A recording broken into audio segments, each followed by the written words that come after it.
Headache is a rather common entity in an acute setting of stroke, but what shocked us the most would be from our study, what we found out was it was very common after hemorrhagic stroke. So in our study, what we did was we pulled in 24 studies, and that comprised of around 4,700 patients. We found that the pool prevalence of headache was around 46 overall.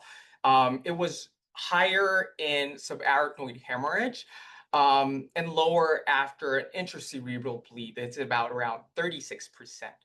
And then we also looked at the timing of the headache, meaning to say we put it in an acute or subacute bucket.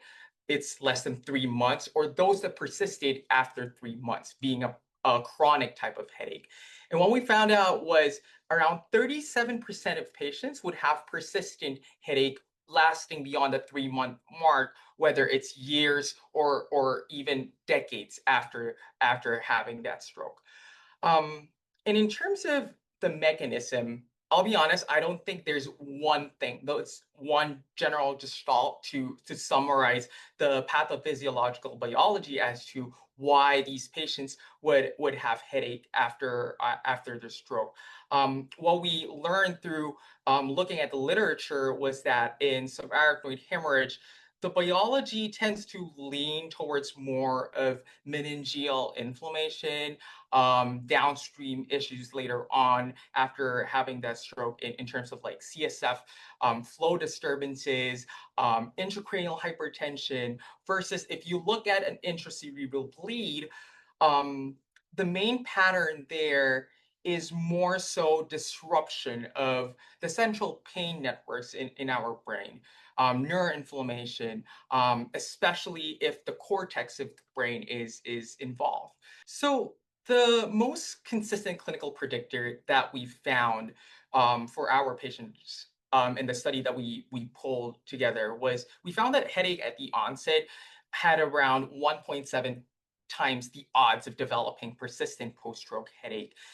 Um, in terms of imaging, however, we found that a lobar type of bleed, whether it be in a frontal, occipital, temporal area, it's around twice is its odds ratio of developing persistent headache.